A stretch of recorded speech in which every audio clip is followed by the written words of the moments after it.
Today we're taking a look at filming locations for Heat, a movie with an all-star cast. Robert De Niro, Al Pacino, Val Kilmer, Tom Sizemore, Danny Trejo, Jon Voight, Natalie Portman, Tone Loc, Henry Rollins. I mean, it goes on and on and on. There's so many more. This is a really long movie with a ton of locations, so I'm going to keep my commentary to a minimum and just focus on showing you what the locations look like today. So, let's go see what we can find.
The hospital still looks the same, but that statue has since been removed.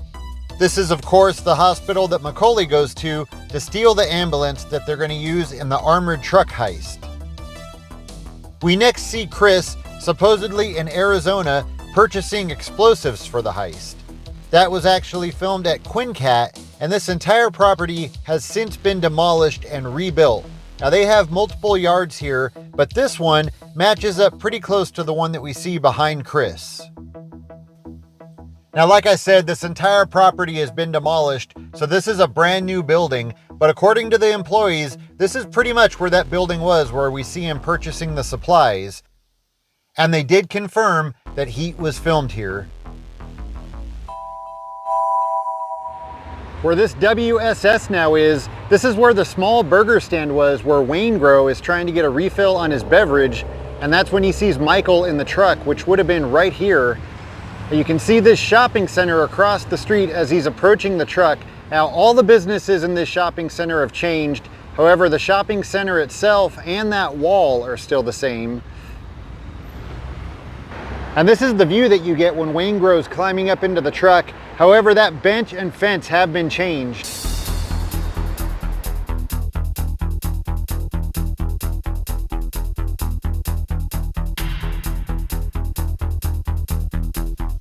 Now, the actual spot where the truck is backing up is a little bit further down this road, but this is a private lot. Right over here is where McCauley and Chris are sitting in the ambulance waiting for their cue.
So after the armored truck heist, McCauley heads to a parking garage and meets up with Nate, to discuss the stuff that they got from the armored truck.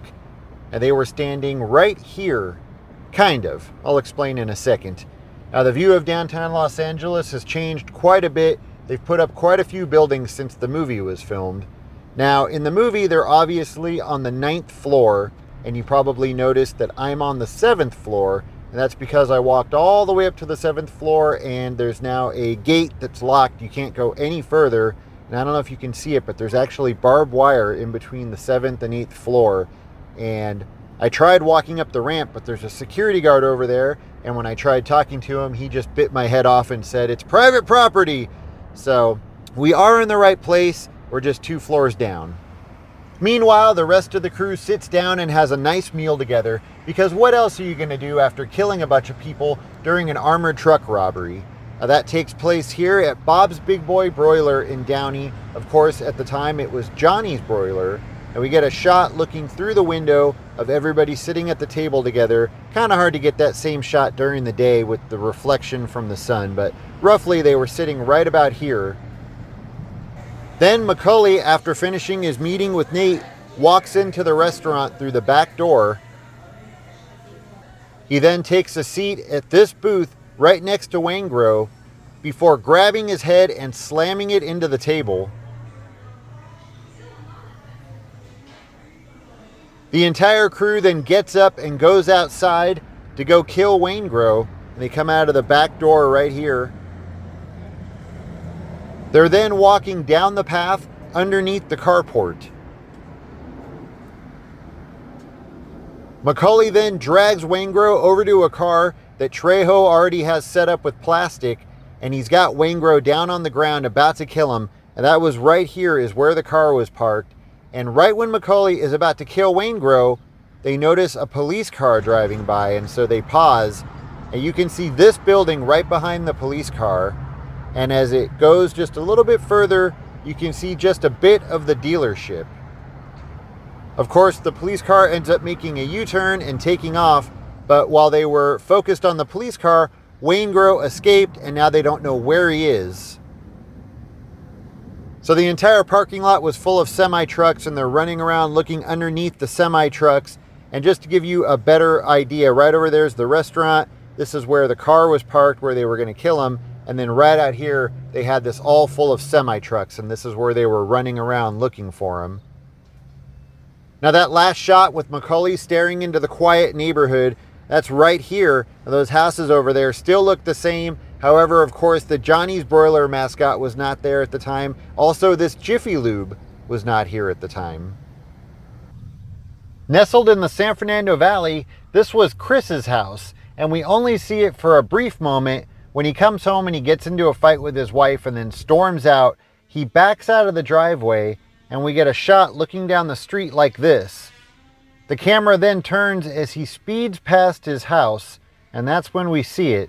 Now, the house has been remodeled and looks a lot different, but this is it. The restaurant where McCauley and Edie first meet was the Broadway Deli on 3rd Street in Santa Monica. The Broadway Deli was there for many years, but just recently they closed their doors permanently. Hanna heads to a chop shop to shake down an informant. We see him coming down a dirt road alongside some railroad tracks. And when he parks, you can see a sulfur mill behind them. And then when he walks into the chop shop, you can see a building in the distance behind it. So you can't actually get to where they were driving anymore because there's no longer a road. But you can see here's the railroad tracks, and there's the sulfur mill that you can see behind them.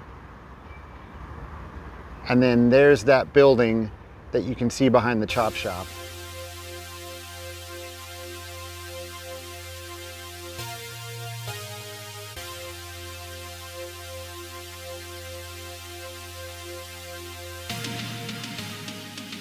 McCauley goes to a house to get some information about a big bank job, and we get the best shot of this house when Nate is standing in front of it talking on the phone to Roger Van Zant.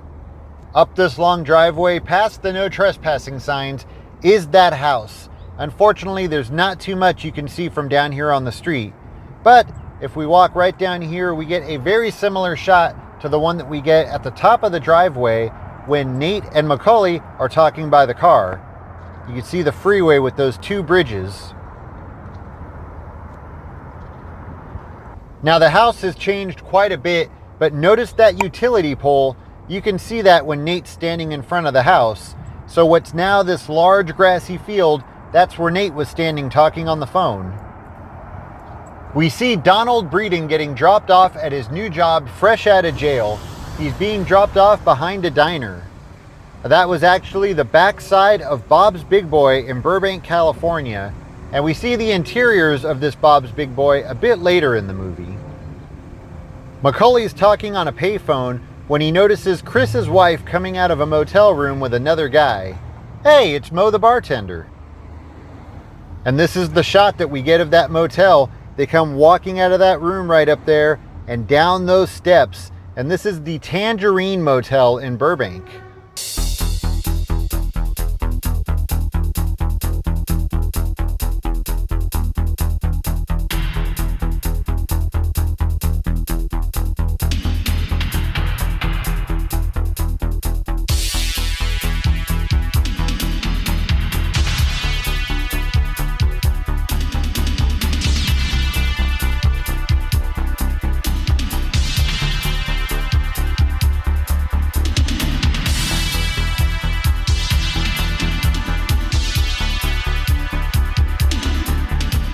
McCauley heads to an abandoned drive-in to do an exchange with some of Van Zant's people.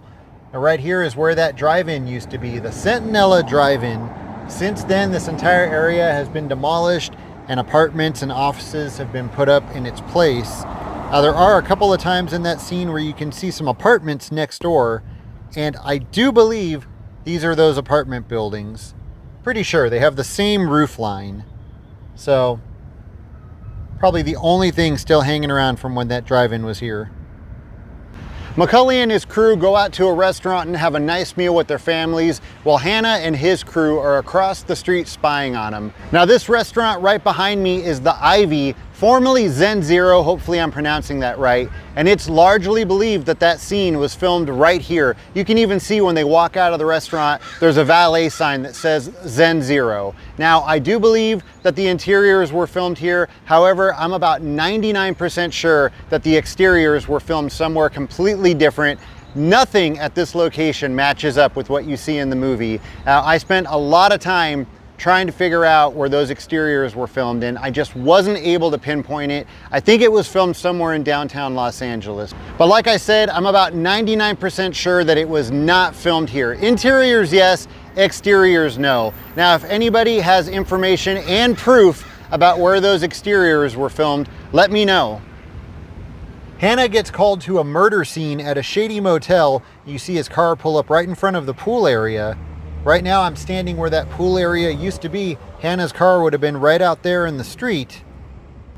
That shady motel has since been torn down and replaced with this pay parking lot. Now the downtown skyline has also changed a lot since then. However, these two buildings are the same ones that you can see behind Hanna when he's investigating the crime scene. So that would mean the crime scene was somewhere over in this area, but those are definitely the two buildings that you can see behind him. McCauley and Chris are on their way to break into a precious metals repository, while Hanna and some other cops are spying on them from inside some trailers that are parked right across the street from the repository. Now where this parking lot and office building now are, this is where those trailers were parked that Hanna is sitting inside of. And if we come right over here and look directly across the street, this is where the precious metals repository used to be, and that building has since been torn down.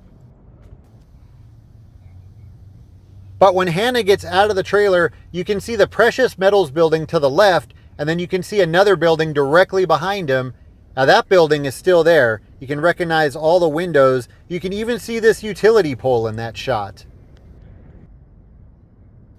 Now, of course, by this time, McCauley and Chris are long gone because they figured out that it was a trap.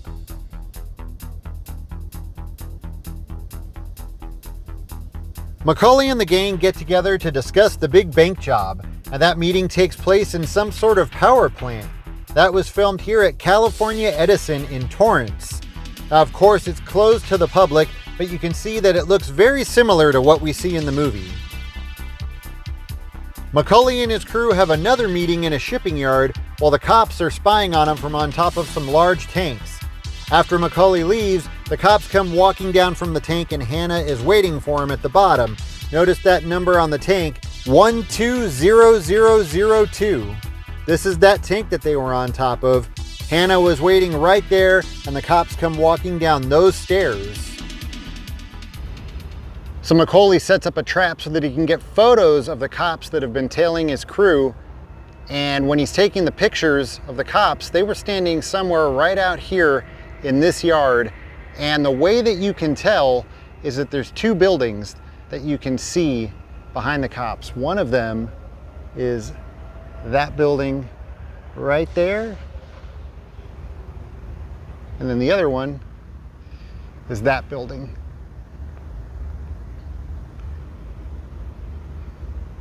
So that would mean that they were standing somewhere over here.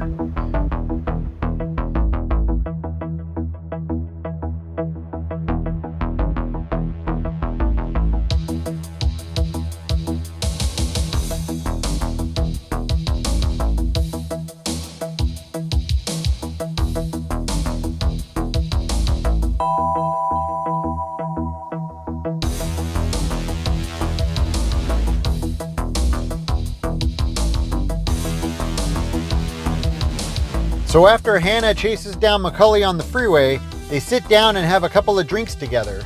And that takes place at the Kate Mantilini restaurant in Beverly Hills, another famous restaurant that has since permanently shut their doors. McCauley and his crew sit down to have a meal before the big bank job, and this is back at the Bob's Big Boy in Burbank. And while they're sitting at this table, McCauley gets a call from Trejo. He then calls him back from the payphone inside of Bob's Big Boy, and Trejo tells him that the heat is on to him and he's not going to be able to participate in the bank job. Now, unfortunately, McCauley recognizes the cook and recruits him to be the driver for the job. Now, for the big bank robbery, the interiors of the bank were supposedly filmed inside of this building.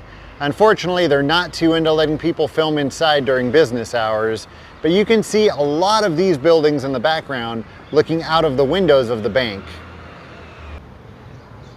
I don't know if this is the exact spot, but looks pretty similar.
Their car ends up coming to a screeching halt right here.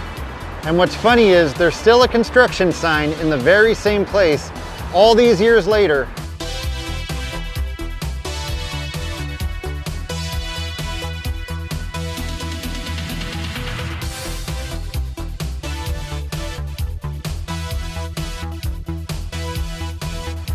Everything right here is still exactly the same, even these two trees.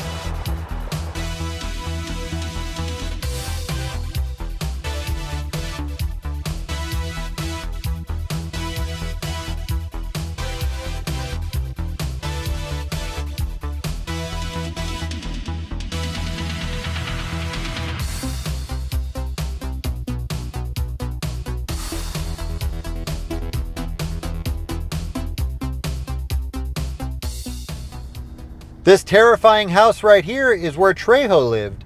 This is where McCauley goes to visit Trejo and finds him laying on the floor near death. Now, this house is actually for sale right now for anyone who feels like living on the edge. McCauley breaks into Van Zant's house to get his revenge on him. Now, that house is supposedly located at 9024 Thrasher Avenue in the Hollywood Hills. Now, I can't say for sure, but that Google Earth view looks right. We see McCauley and Edie having a conversation beside a large tree.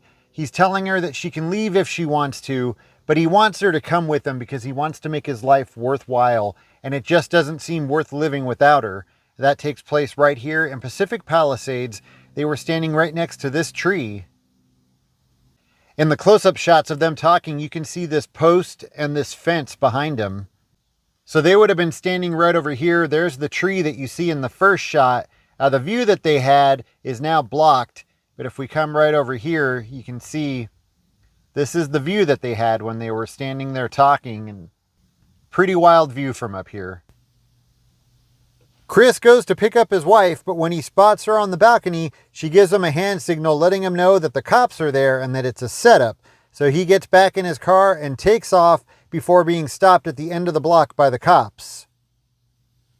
Now, a lot has changed here on this block, but there's still a few things that you can match up from the movie. And the cops do end up stopping him at the end of the street, but for some reason they can't spot a fake ID. Notice that house behind him. You can see that column on the left side along with those windows and that railing. He was stopped right here in front of this house. Hanna is angrily driving back to his hotel from the police station when he gets to the intersection of Grand Avenue and 5th Street.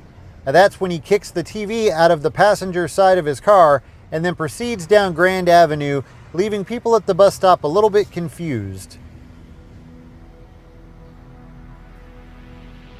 McCauley and Edie are almost home free, but McCauley just can't let it go, and he stops off at a hotel to kill Waingro.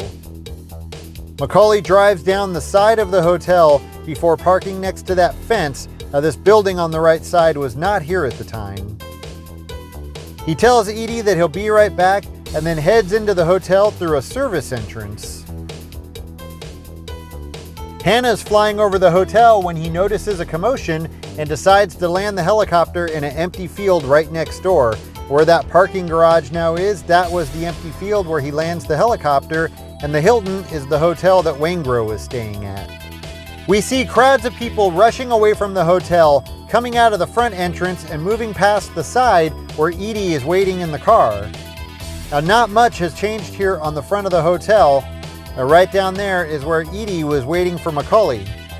McCauley thinks he's home free when he suddenly spots Hanna, and the chase is on, leaving Edie standing there watching McCauley run out of her life. Now, right here is where Edie was standing. Again, this building was not here at the time. This was that field where he lands the helicopter. However, that fence is the same one that you can see behind Edie. After a short chase through the Los Angeles International Airport, they end up on the runway near some orange and white checkered structures. You can see some of those structures are still out here on the runway. Now, there's still quite a few of them, so it's hard to say exactly where they were, but it was somewhere out here on the runway. You can see some more of those structures down that way. Now, both McCauley and Hanna are hiding behind these structures before eventually being lit up by the runway lights, causing Hanna to see McCauley's shadow, and that's when he takes him out. All right, that is going to do it for this video. As always, thank you so much for watching, and I'll see you next time.